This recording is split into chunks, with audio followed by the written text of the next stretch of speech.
کہ تمہارے سارے بت مکھیوں سے زیادہ بے بس ہیں۔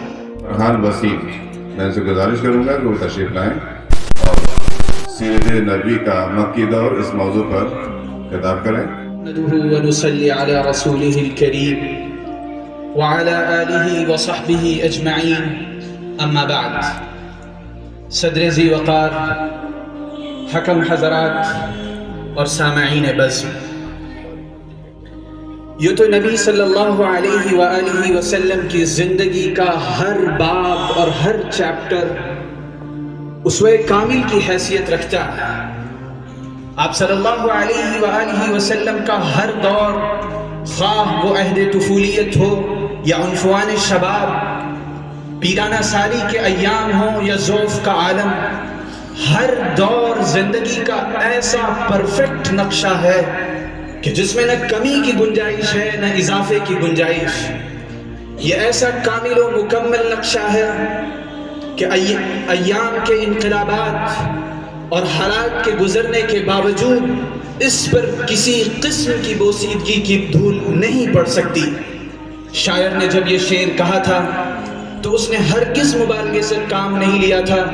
اس نے کہا تھا رخ مصطفیٰ ہے وہ آئینہ کہ اب ایسا دوسرا آئینہ، رخ مصطفیٰ ہے وہ آئینہ کہ اب ایسا دوسرا آئینہ، نہ ہماری بزم خیال میں نہ نگاہ آئینہ ساز میں۔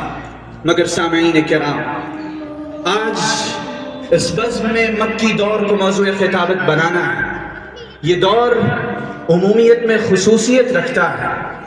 یہ دور ایسا کہ اس کی ہر دن ایک نئی آزمائش اور ہر شب ایک نیا امتحان ہے۔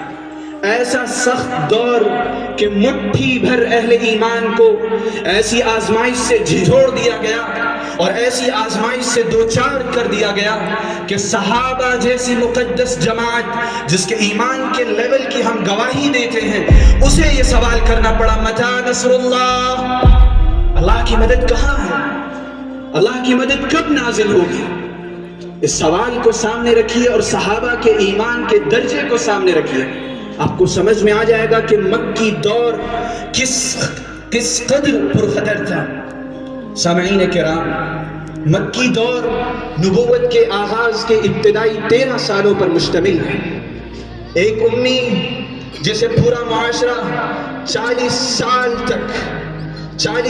تک اپنے چشم ابرو پر بٹھاتا رہا، عمدہ القابات سے نوازتا رہا، کبھی صادق و امین کہہ کر پکارتا رہا، اپنے نزاعی امور میں حکم بناتا رہا، وہی پورا معاشرہ دفعتاً اور چشم زدن میں کیوں نبی صلی اللہ علیہ وسلم کا مخالفت پر آمادہ ہو گیا؟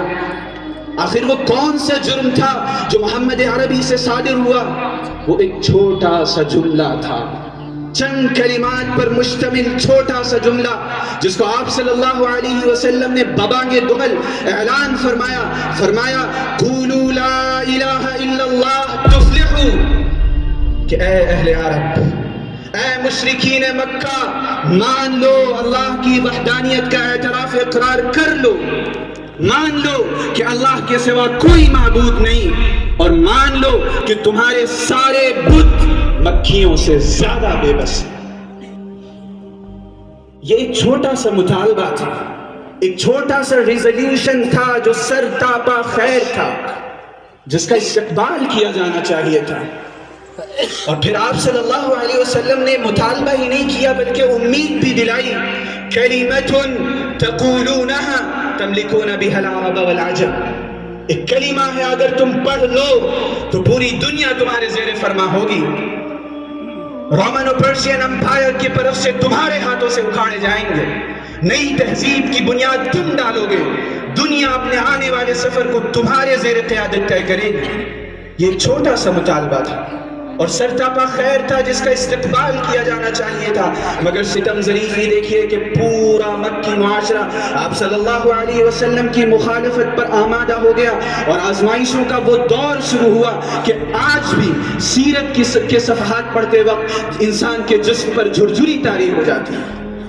ہر طرح کے ہتھ کنڈے اختیار کیے گئے، کبھی پیشکشیں کی گئیں، کبھی بائیکاٹ سے دوچار کیا گیا، مگر آپ صلی اللہ علیہ وسلم نے لمحے بھر کے لیے ایڈجسٹمنٹ کی پالیسی اختیار نہیں کی۔ کبھی بھی توحید سے دستبردار نہیں ہوئے، اور ایک جملے میں کہہ دیا لو وضعوا الشمس على يميني والقمر في يساري لما تركت، اگر میرے ایک ہاتھ پر آفتاب بھی رکھ دیا جائے اور دوسرے پر مہتاب بھی رکھ دیا جائے تو خدا کی قسم میں دستبردار نہیں۔ آپ صلی اللہ علیہ وسلم نے ثابت قدمی اور استقامت کی وہ مثال پیش کی کہ خدا کی قسم اگر پہاڑوں میں ان مثالوں کی سمجھنے کی سکت پیدا ہو جائے تو وہ خود شرمندہ ہو جائے۔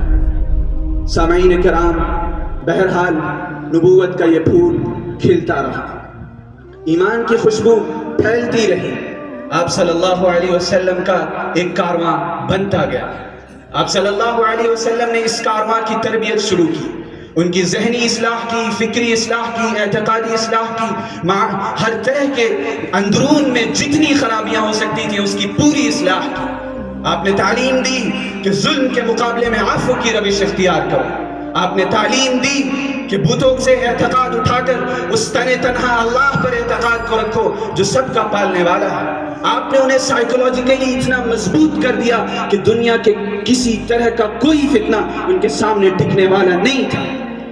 آپ صلی اللہ علیہ وسلم نے ان 13 سالوں میں آنے والے تمام انقلابات کی بنیادیں ڈال دی، اور جو انقلابات جامع اور شامل تھا اس کی بنیادیں اسی مکے میں استوار کی گئیں۔ لہذا سامعین کرام، مکی دور ہم ہندوستانی مسلمانوں کے لیے بہت سے پیغامات رکھتا ہے، اگر ہم ان پیغامات کو ڈسکس نہ کریں تو یہ عنوان تشنا رہے گا۔